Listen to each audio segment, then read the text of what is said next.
Hello, सगळ्यांना नमस्कार. आज जे माझे व्हिडिओज बघणार आहेत त्या सर्व विद्यार्थ्यांना आणि सर्वांना माझा नमस्कार. तर आज आपण AI टेक्नॉलॉजीबद्दल डिस्कस करणार आहे आणि त्याचं बेसिक काय आहे हे समजून घेणार आहोत. आज जर बघितलं तर सगळीकडे तुम्हाला AI टेक्नॉलॉजी हीच महत्त्वाची वाटते आणि हो, कारण प्रत्येक कामामध्ये AI टेक्नॉलॉजीचं महत्त्वाचं योगदान आपल्याला बघायला मिळतं आहे. जसं की ChatGPT असू द्यात किंवा जनरेटिव्ह AIचे वेगळे वेगळे टूल्स, एक काय तर हजारो टूल्स आज मार्केटमध्ये काम करत आहेत. प्रोग्रामिंगपासून ते रोबोटिक्सपर्यंत प्रत्येक टेक्नॉलॉजीसाठी आज AI टेक्नॉलॉजी महत्त्वाची ठरते आहे.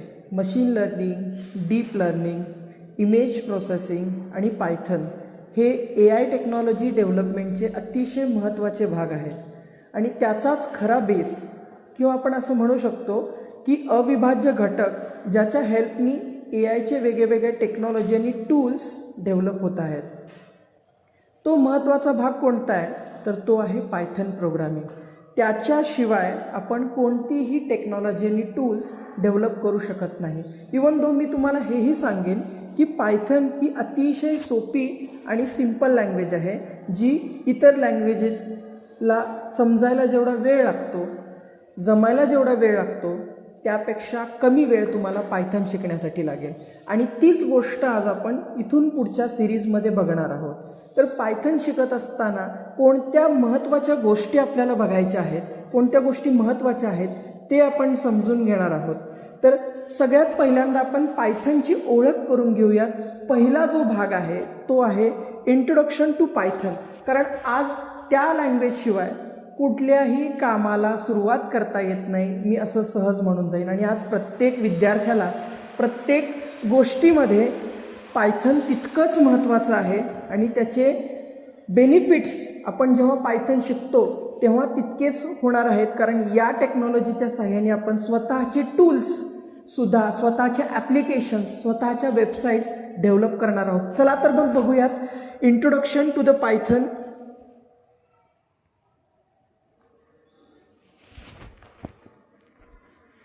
तर पायथन म्हणजे काय आहे सगळ्यात पहिल्यांदा आपण समजून घेऊयात.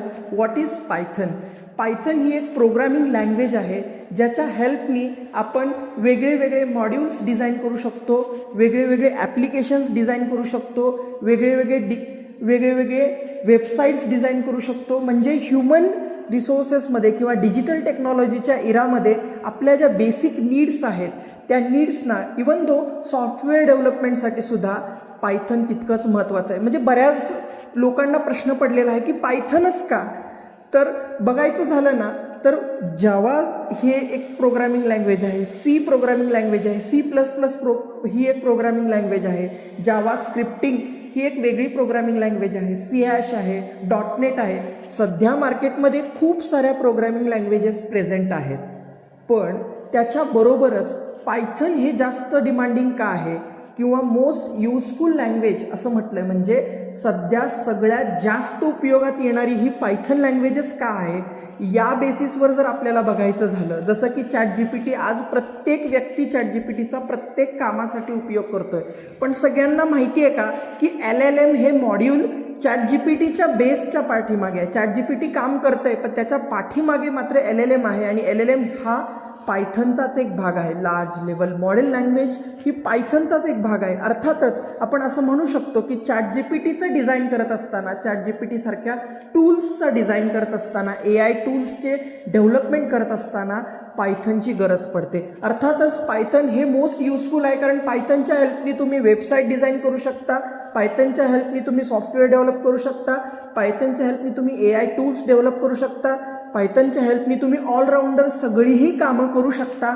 अर्थातच ही ओपन सोर्स अवेलेबल असलेली सगळ्यात best, useful, easy to use, म्हणजेच वापरण्यासाठी सोपी, समजण्यासाठी सोपी आणि सगळ्यात महत्त्वाचं म्हणजे काम करून घेण्यासाठी सगळ्यात सोपी लँग्वेज जर कोणती असेल तर ती आहे पायथन प्रोग्रामिंग लँग्वेज. तर प्रोग्रामिंग लँग्वेज कशासाठी किंवा व्हॉट इज लँग्वेज, तर आज मी तुमच्याशी संवाद साधतोय, मी तुमच्याशी बोलतोय, हे कम्युनिकेशन करत असताना तुम्हाला जी भाषा समजते त्या भाषेमध्ये मी बोलेल त्यावेळेसच तुम्ही मी सांगितलेलं एखादं काम करू शकता. अर्थात त्याचप्रमाणे मशीनला जी भाषा समजते त्या भाषेतूनच जेव्हा तुम्ही त्याला एखादी इन्स्ट्रक्शन देता किंवा एखादं काम सांगता, अर्थात त्याच वेळेस तुमचं मशीन हे तुम्हाला हवं ते काम करून देणार आहे, हे तुम्ही विसरायचं नाही आहे. आणि म्हणूनच लँग्वेज डेव्हलप झालेले आहेत, कारण आपण मशीनला काम सांगतो आणि मशीनकडून काम करून घेतोय.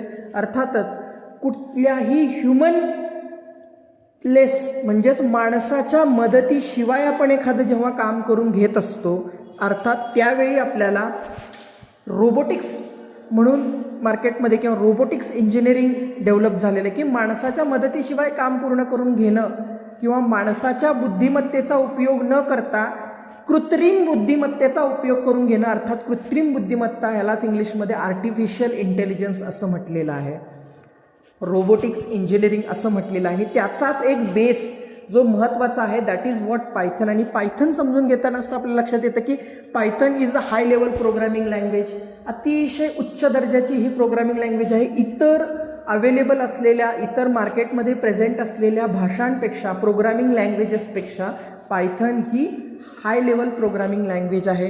त्याच्यानंतर easy to learn and widely used आहे, सिंपल आहे, शिकण्यासाठी अतिशय सिंपल आहे आणि सगळ्यात जास्त प्रमाणामध्ये वापरली जाणारी भाषा आहे.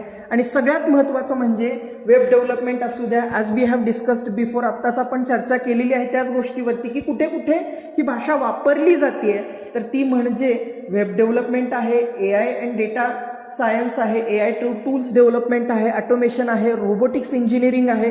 या वेगवेगळ्या ॲप्लिकेशन डेव्हलपमेंटसाठी आपल्याला पायथनची गरज पडते किंवा आपण पायथन ही प्रोग्रामिंग लँग्वेज शिकत असतो, वापरत असतो. आता ही लँग्वेज शिकवत असताना हीच लँग्वेज का, तर जसं आत्ता मगाशीच मी डिस्कस केलं, easy syntax and similar to the English, जसं आपण इंग्लिश भाषेमध्ये उपयोग करतोय, इंग्लिश भाषेचा शब्दांचा उपयोग करतोय, त्याच शब्दांचा उपयोग करून त्याच भाषेचा उपयोग करून ही पायथन डेव्हलप करण्यात आलेली आहे. अर्थात युजर फ्रेंडली अशी ही भाषा आहे. त्याच्यामध्ये स्पेशल कमेंट्स, त्याच्या कोडिंग्स असा काही पार्ट नाही. पण तसं बघायला गेलं तर प्रत्येक लँग्वेजेसमध्ये काही कीवर्ड्स असतात, काही शब्द असतात.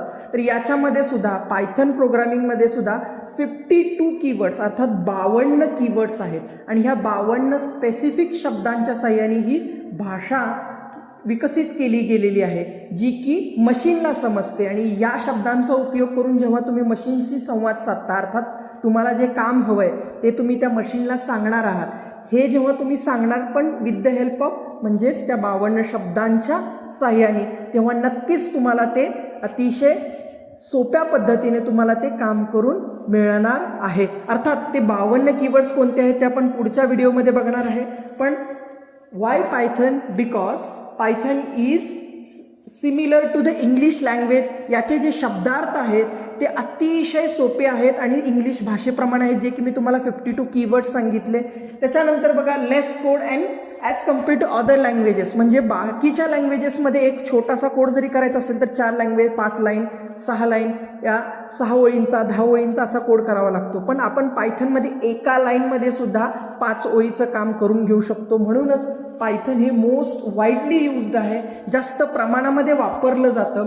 फास्टर डेव्हलपमेंट अँड डिबगिंग, जेव्हा हजारो लाखो लाईनचा कोड तुमचा होणार आहे तेव्हा तो प्रोसेस होण्यासाठी कंपायलिंग टाईम म्हणतो आपण त्याला, किंवा टाईम कॉम्प्लेक्सिटी असा एक भाग आहे, तो आपण नेक्स्ट व्हिडिओला बघू की व्हॉट इज टाईम कॉम्प्लेक्सिटी.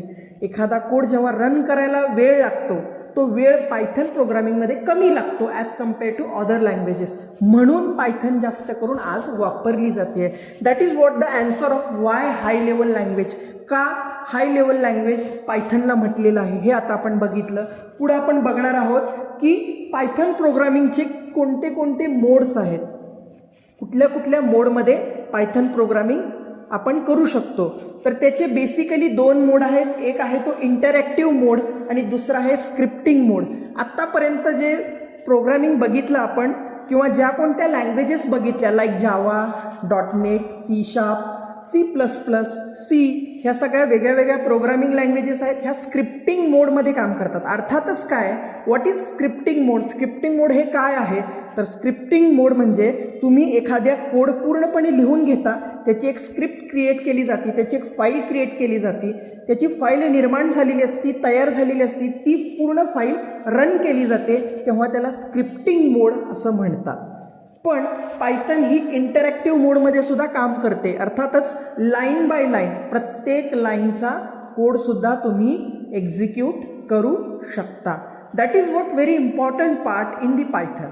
हे अतिशय महत्त्वाचा भाग आहे की पायथनमध्ये तुम्ही एका लाईनमध्ये म्हणजे प्रत्येक लाईनचा कोड एक्झिक्यूट झालेला तुम्ही चेक करू शकता की ही लाईन लिहिलेली आहे आणि त्याचा मिनिंग काय होतोय पायथनमध्ये, किंवा ते एक्झिक्यूट करू शकतो. एक लाईन एक्झिक्यूट त्या पद्धतीच्या कोडला किंवा त्या पद्धतीच्या प्रोग्रामिंगला इंटरॅक्टिव्ह मोड असं म्हणतात. म्हणजे प्रोग्रामिंग करत असताना 2 मोडमध्ये तुम्ही प्रोग्रामिंग करू शकता पायथनमध्ये. त्यानंतर आपण बघणार आहोत व्हेरिएबल्स इन पायथन. पायथनमध्ये कोणते कोणते व्हेरिएबल्स आहेत, व्हेरिएबल स्टोअर्स मीन्स व्हॉट, काय आहे व्हेरिएबल्स, ते आपण पुढच्या लेक्चरला बघूयात. आता आपण समजून घेतलेलं आहे पायथन म्हणजे काय आणि पायथनचं महत्त्व काय आहे आणि पायथन प्रोग्रामिंग किती मोडमध्ये केलेलं असतं. या पुढचा भाग आपण पुढच्या व्हिडिओमध्ये बघूया. थँक्यू.